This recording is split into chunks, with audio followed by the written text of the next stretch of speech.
ದಿನಾಂಕ 19 ಮೇ 2024ನೇ ತಾರೀಕು ಪೂನಾ ನಗರದಲ್ಲಿ ಇಬ್ಬರು IT ಉದ್ಯೋಗಿಗಳಾದಂತಹ ಅನೀಶ್ ಅವೈದ್ಯ ಮತ್ತು ಅಶ್ವಿನಿ ಕೋಪಟ್ ಅಂತಕ್ಕಂತಹ ಮಧ್ಯಪ್ರದೇಶ ಮೂಲದ ಇಬ್ಬರು IT ಉದ್ಯೋಗಿಗಳು ತಮ್ಮ ಕೆಲಸವನ್ನು ಮುಗಿಸಿ ಪುಣೆಯ ಪ್ರಸಿದ್ಧ ಕಲ್ಯಾಣ ನಗರದಲ್ಲಿ ಒಂದು ಹೋಟೆಲ್ಗೆ ಊಟಕ್ಕೆ ಹೋಗಿರ್ತಾರೆ. ಊಟವನ್ನು ಮುಗಿಸಿ ತಮ್ಮ ಬೈಕ್ನಲ್ಲಿ ಇಬ್ಬರೂ ಸಹ ತಮ್ಮ ಮನೆ ಕಡೆಗೆ ಹೋಗುವಂಥ ಸಂದರ್ಭದಲ್ಲಿ ಒಂದು ಕಾರು ಅತ್ಯಂತ ವೇಗವಾಗಿ ಬಂದು ಅವರು ಪ್ರಯಾಣ ಮಾಡ್ತಿದ್ದಂತಹ ಮೋಟರ್ ಸೈಕಲ್ಗೆ ಡಿಕ್ಕಿ ಹೊಡೆಯುತ್ತೆ. ಆ ಡಿಕ್ಕಿಯ ರಭಸಕ್ಕೆ ಹಿಂದೆ ಕುಂತಿದ್ದಂತಹ ಅಶ್ವಿನಿ ಕೋಪಟ್ ಇದ್ದವರು ತಕ್ಷಣ ಸ್ಥಳದಲ್ಲೇ ಮರಣ ಹೊಂದಿದ್ರೆ ಆಸ್ಪತ್ರೆ ಒಳಗಡೆ ಅನೀಶ್ ಅವೈದ್ಯ ಮೃತಪಡ್ತಾರೆ.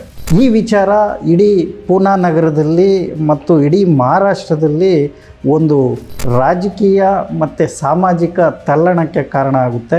ಹಾಗಾದರೆ ನೀವು ಕೇಳ್ಬೋದು, ದಿವಸ ಇಡೀ ದೇಶದಲ್ಲಿ 10 ಆಕ್ಸಿಡೆಂಟ್ಗಳಾಗ್ತವೆ, ಹಾಗಾದರೆ ಈ ಅಪಘಾತದ ವಿಶೇಷ ಏನು ಅಂತಹ ನೀವು ನೋಡ್ತಾ ಇದ್ದೀರಾ ಕನ್ನಡ ಲಾ ಪಾಯಿಂಟ್ ಚಾನಲ್. ನಾನು ಅಡ್ವೊಕೇಟ್ ಜಗನ್ನಾಥ್.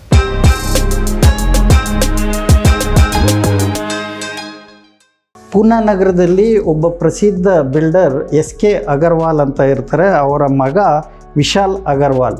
ಆ ವಿಶಾಲ್ ಅಗರ್ವಾಲ್ನ ಮಗ ಒಬ್ಬ ಅಪ್ರಾಪ್ತ ವಯಸ್ಸಿನ ಹುಡುಗ. ಅವನು ತನ್ನ 12ನೇ ಕ್ಲಾಸನ್ನು ಅಂದರೆ PUCಯನ್ನು ಪಾಸಾಗಿದ್ದಂಥ ಖುಷಿಲಿ ತನ್ನ ಸ್ನೇಹಿತರಿಗೆ ಪಾರ್ಟಿ ಕೊಡಿಸ್ಬೇಕು ಅಂತಹ ತನ್ನ ಮನೆಯಲ್ಲಿ ಇದ್ದಂತಹ 3 ಕೋಟಿಯಷ್ಟು ಬೆಲೆ ಬಾಳುವಂತಹ ಏನು ಪೋಷೆ ಕಾರ್ ಇದೆ, ಆ ಪೋಷೆ ಕಾರನ್ನು ತಗೊಂಡು ಅವನು ಪಾರ್ಟಿಗೆ ಹೋಗಿರ್ತಾನೆ.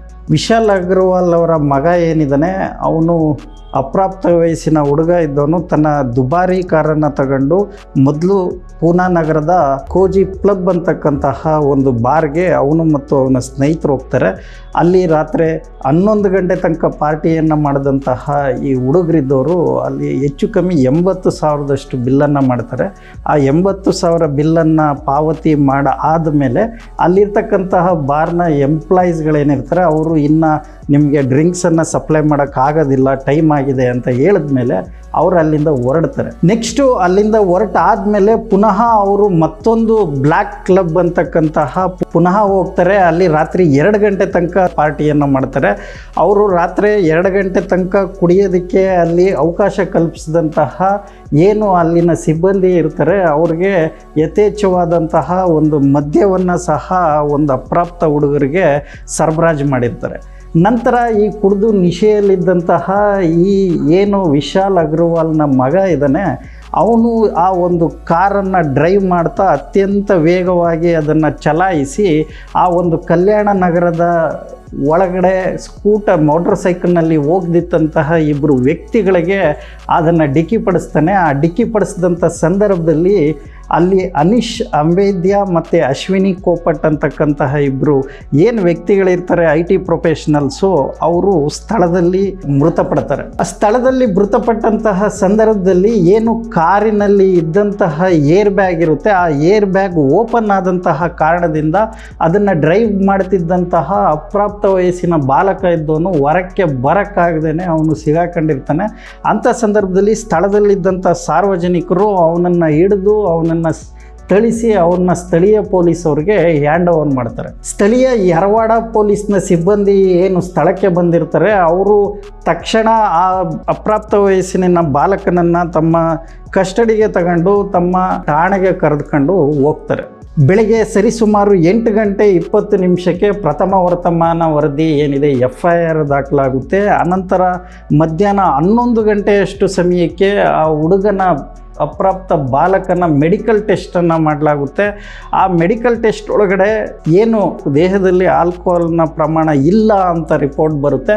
ಅನಂತರ ಅವನನ್ನು ಜ್ಯುವೆನೈಲ್ ಜಸ್ಟಿಸ್ ಬೋರ್ಡ್ ಅಥವಾ ಏನು ಬಾಲಾಪರಾಧ ಮಂಡಳಿ ಇರುತ್ತೆ, ಆ ಮಂಡಳಿ ಮುಂದೆ ಇವನು ಬಾಲಾಪರಾಧಿ ಆಗಿರೋ ಕಾರಣದಿಂದ ಅಲ್ಲಿ ಹಾಜರು ಮಾಡಲಾಗುತ್ತೆ. ಅಲ್ಲಿ ಹಾಜರು ಮಾಡಿದಂಥ ಸಂದರ್ಭದಲ್ಲಿ ಆ್ಯಸ್ ಪರ್ ಜ್ಯುವೆನೈಲ್ ಜಸ್ಟಿಸ್ ಆ್ಯಕ್ಟ್ ಪ್ರಕಾರ ಅವನಿಗೆ ತಕ್ಷಣ ಬೇಲನ್ನು ನೀಡಲಾಗುತ್ತೆ.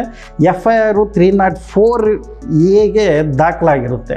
ಈ ವಿಚಾರ ಸೋಷಿಯಲ್ ಮೀಡಿಯಾಗಳಲ್ಲಿ ವೈರಲ್ ಆಗ್ತಿದ್ದಂತೆಯೇ ಏನು ಕುಡಿದು ಒಂದು ನಿಶೆ ಒಳಗಡೆ ಅತ್ಯಂತ ಅಜಾಗರೂಕತೆಯಿಂದ ಮತ್ತು ಅತ್ಯಂತ ವೇಗವಾಗಿ ಮಾನವ ಜೀವಕ್ಕೆ ಅಪಾಯವಾಗೋ ರೀತಿಯಲ್ಲಿ ವಾಹನವನ್ನು ಚಲಾಯಿಸಿ ಕಾರನ್ನು ಚಲಾಯಿಸಿ ಒಬ್ಬ ಯುವಕ ಮತ್ತು ಯುವತಿಯ ಸಾವಿಗೆ ಕಾರಣ ಆಗಿರ್ತಕ್ಕಂತಹ ಅಪರಾಧಿಗೆ ತಕ್ಷಣ ಒಂದು ಬೇಲನ್ನು ಮಂಜೂರು ಮಾಡಲಾಗಿದೆ ಅನ್ನುವಂಥ ವಿಷಯ ಕಾಡ್ಗಿಚ್ಚಿನಂತೆ ಇಡೀ ಮಹಾರಾಷ್ಟ್ರದ ತುಂಬ ಹರಡಿದ ತಕ್ಷಣ ಏನಾಗುತ್ತೆ, ಪೊಲೀಸ್ ಇಲಾಖೆ ಮತ್ತೆ ಎಚ್ಚೆತ್ಕೊಂಡು ರಿವ್ಯೂ ಪಿಟಿಷನ್ನ ಫೈಲ್ ಮಾಡ್ತಾರೆ. ಆ ರಿವ್ಯೂ ಪಿಟಿಷನ್ನ ಫೈಲ್ ಮಾಡಿದಂಥ ಸಂದರ್ಭದಲ್ಲಿ ಅವನನ್ನು ಬಾಲಕನ ರೀತಿ ಪರಿಗಣಿಸಬಾರ್ದು, ಅವನನ್ನು ಮಾಮೂಲಿ ವಯಸ್ಕ ಅಪರಾಧಿಗಳ ರೀತಿಯಲ್ಲೇ ಅವನನ್ನು ಪರಿಗಣಿಸಬೇಕು, ಆ ರೀತಿಯೇ ಅವನಿಗೆ ಟ್ರಯಲ್ ಕಂಡಕ್ಟ್ ಮಾಡಬೇಕು ಅಂತೇಳಿ ಪೊಲೀಸ್ನವರು ಅರ್ಜಿ ಸಲ್ಲಿಸಿರ್ತಾರೆ. ಅದರ ಆಧಾರದ ಮೇಲೆ ಅವನ್ನ ಮತ್ತೆ ಕಸ್ಟಡಿಗೆ ತಗೊಂಡು ಮತ್ತೆ ಅವನ್ನ ರಿಮೈಂಡ್ ಹೋಮ್ಗೆ ಕಳಿಸಲಾಗುತ್ತೆ. ಈ ಮಧ್ಯೆ ಪೂನಾದ ಪೊಲೀಸ್ ಕಮಿಷನರ್ ಏನಿರ್ತಾರೆ, ಪೊಲೀಸ್ ಕಮಿಷನರ್ ಇದ್ದವರು ಒಂದು ಸ್ಟೇಟ್ಮೆಂಟನ್ನು ಜಾರಿ ಮಾಡಿ ಪೊಲೀಸ್ ಇಲಾಖೆ ವತಿಯಿಂದ ಅವನನ್ನು ತಕ್ಷಣ ಮೆಡಿಕಲ್ ಮಾಡಿಸೋದ್ರಲ್ಲಿ, ಅವನ ದೇಹದಲ್ಲಿ ಇರತಕ್ಕಂಥ ಆಲ್ಕೋಹಾಲ್ ಪ್ರಮಾಣವನ್ನು ಕಂಡುಹಿಡಿಯೋದ್ರಲ್ಲಿ ಪೊಲೀಸ್ ಸಿಬ್ಬಂದಿಗಳು ಸ್ವಲ್ಪ ಪ್ರಮಾಣದಲ್ಲಿ ನೆಗ್ಲಿಜೆನ್ಸನ್ನು ಮಾಡಿದ್ದಾರೆ. ಆದರೆ ಆ ಒಂದು ನೆಗ್ಲಿಜೆನ್ಸನ್ನು ಇದ್ದಿದ್ದು ಕೇಸ್ನಲ್ಲಿ ಯಾವುದೇ ಪರಿಣಾಮವನ್ನು ಬೀರೋದಿಲ್ಲ. ಅವನೇ ಚಾಲನೆಯನ್ನು ಮಾಡ್ತಿದ್ದ, ಆ ಒಂದು ಅಪ್ರಾಪ್ತ ವಯಸ್ಸಿನ ಬಾಲಕನೇ ಕಾರನ್ನು ಚಾಲನೆ ಮಾಡ್ತಿದ್ದ ಅನ್ನೋದಕ್ಕೆ ನಾವು ಸಾಕಷ್ಟು ದಾಖಲಾತಿಗಳನ್ನು ನಾವು ಕಲೆಕ್ಟ್ ಮಾಡಿದ್ದೀವಿ. CCTV ಫೂಟೇಜನ್ನು ನಾವು ಕಲೆಕ್ಟ್ ಮಾಡಿದ್ದೀವಿ. ಹಾಗಾಗಿ ನಾವು ಕೇಸನ್ನು ಭದ್ರವಾಗಿ ಬಂದೋಬಸ್ತ್ ಮಾಡ್ತಾ ಇದ್ದೀವಿ. ಹಾಗಾಗಿ ಯಾರೂ ಸಹ ಸಾರ್ವಜನಿಕರು ಇದ್ರ ಬಗ್ಗೆ ಭಯಪಡಬೇಕಿಲ್ಲ. ಖಂಡಿತ ನಾವು ಅಪರಾಧಿಗೆ ಶಿಕ್ಷೆ ಕೊಡಿಸ್ತೀವಿ ಅಂತೇಳಿ ಪೊಲೀಸ್ ಕಮಿಷನರು ಸ್ಟೇಟ್ಮೆಂಟ್ ಕೊಡ್ತಾರೆ. ಆದರೆ ಇದ್ರ ಮಧ್ಯೆ ಏನು ಆ ಫ್ಯಾಮಿಲಿಯ ರೆಗ್ಯುಲರ್ ಡ್ರೈವರ್ ಇರ್ತಾರೆ, ಆ ರೆಗ್ಯುಲರ್ ಡ್ರೈವರ್ಗೆ ನಾನೇ ಕಾರನ್ನು ಚಾಲನೆ ಮಾಡ್ತಾ ಇದ್ದೆ, ನನ್ನಿಂದನೇ ಅಪಘಾತ ಆಗಿದೆ ಅಂತೇಳಿ ಒಪ್ಕೊಳ್ಳುವಂತೆ ಆ ಅಪ್ರಾಪ್ತ ವಯಸ್ಸಿನ ಬಾಲಕನ ತಂದೆ ಮತ್ತು ತಾತ ಏನಿರ್ತಾರೆ ಅವರು ಆ ಬಾಲಕನ ಮೇಲೆ ಪ್ರೆಷರನ್ನು ಹಾಕಿರ್ತಾರೆ. ಈಗ ಪೂನಾ ಪೊಲೀಸ್ ಇಲಾಖೆ ಏನಿದೆ ಅದು ಪ್ರಕರಣವನ್ನು ಯರವಾಡ ಪೊಲೀಸ್ ಠಾಣೆಯಿಂದ ಸ್ಪೆಷಲ್ ಕ್ರೈಮ್ ಬ್ರಾಂಚ್ಗೆ ಅದನ್ನು ವರ್ಗಾವಣೆ ಮಾಡಿದೆ. ಜೊತೆಗೆ ಆ ಒಂದು ಅಪ್ರಾಪ್ತ ಬಾಲಕನ ಕೈಯಲ್ಲಿ ಕಾರನ್ನು ಕೊಟ್ಟಂತಹ ಅವನ ತಂದೆಯಾದಂತಹ ವಿಶಾಲ್ ಅಗರ್ವಾಲ್ನು ಸಹ ಆರೋಪಿಯನ್ನಾಗಿ ಮಾಡಿ ಅವನ ವಿರುದ್ಧ ಭಾರತೀಯ ಮೋಟಾರ್ ವೆಹಿಕಲ್ ಕಾಯ್ದೆಯ ಸೆಕ್ಷನ್ 199A 199A ಕೆಳಗಡೆ ಪ್ರಕರಣವನ್ನು ದಾಖಲಿಸಿದ್ದಾರೆ.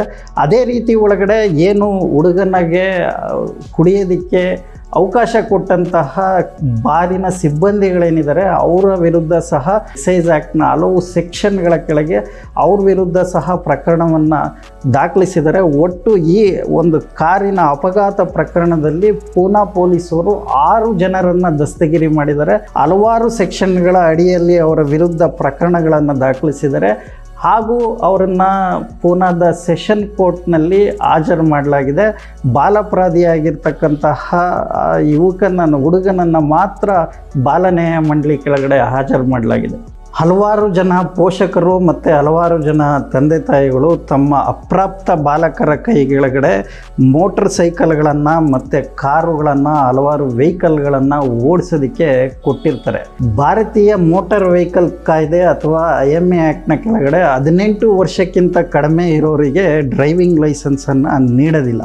ಯಾಕೆ ಅಂದರೆ ಇದನ್ನು ಕಾಯ್ದೆ ಮಾಡಿರುವಂತಹ ಏನು ಜನಪ್ರತಿನಿಧಿಗಳಿದ್ದಾರೆ ಅವರ ಇಂಟೆನ್ಷನ್ ಇದ್ದಿದ್ದು 18 ವರ್ಷಕ್ಕಿಂತ ಕಡಿಮೆ ಇರುವಂತಹ ಮಕ್ಕಳಿಗೆ ಈ ವಾಹನದ ಯಾಂತ್ರಿಕ ಭಾಗಗಳ ಪರಿಕಲ್ಪನೆ ಇರೋದಿಲ್ಲ. ಹಾಗಾಗಿ ಅದರ ಕಂಟ್ರೋಲ್ ಏನಿರುತ್ತೆ ಅದನ್ನು ಅವರು ಮಾಡೋದಕ್ಕೆ ಸಾಧ್ಯ ಇಲ್ಲ ಅಂತೇಳಿ ಇಂಡಿಯನ್ ಮೋಟರ್ ವೆಹಿಕಲ್ ಆ್ಯಕ್ಟ್ ಕೆಳಗಡೆ 18 ವರ್ಷವನ್ನು ಮಿನಿಮಮ್ ಡ್ರೈವಿಂಗ್ ಚಾಲನೆಗೆ ಗೊತ್ತುಪಡಿಸಿರ್ತಾರೆ.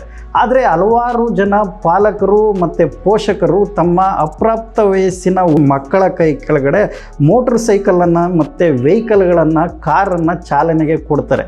ಅದರಿಂದ ಆಗುವಂತಹ ಅಪರಾಧಗಳಿಗೆ ಕೇವಲ ಆ ಮಕ್ಕಳನ್ನು ಅಷ್ಟೇ ಅಲ್ಲದೆ ಪೋಷಕರನ್ನು ಸಹ ಅಕ್ಯೂಸ್ಡ್ ಆಗಿ ಅಥವಾ ಆರೋಪಿಗಳನ್ನಾಗಿ ಮಾಡೋದಕ್ಕೆ ನಮ್ಮ ಕಾನೂನಿನಲ್ಲಿ ಅವಕಾಶ ಇದೆ. ಹಾಗಾಗಿ ಅಪ್ರಾಪ್ತ ಮಕ್ಕಳ ಕೈಗೆ ವೆಹಿಕಲನ್ನು ಅಥವಾ ಕಾರನ್ನು ಅಥವಾ ಮೋಟರ್ ಸೈಕಲ್ನ ಕೊಡೋದು ಎಷ್ಟು ಸರಿ ಅಥವಾ ತಪ್ಪು ಅನ್ನೋದ್ರ ಬಗ್ಗೆ ದಯಮಾಡಿ ಈ ಕಾಮೆಂಟ್ ಬಾಕ್ಸ್ ಕೆಳಗಡೆ ನಿಮ್ಮ ಕಾಮೆಂಟ್ಗಳನ್ನು ಬರೆದು ತಿಳಿಸಿ.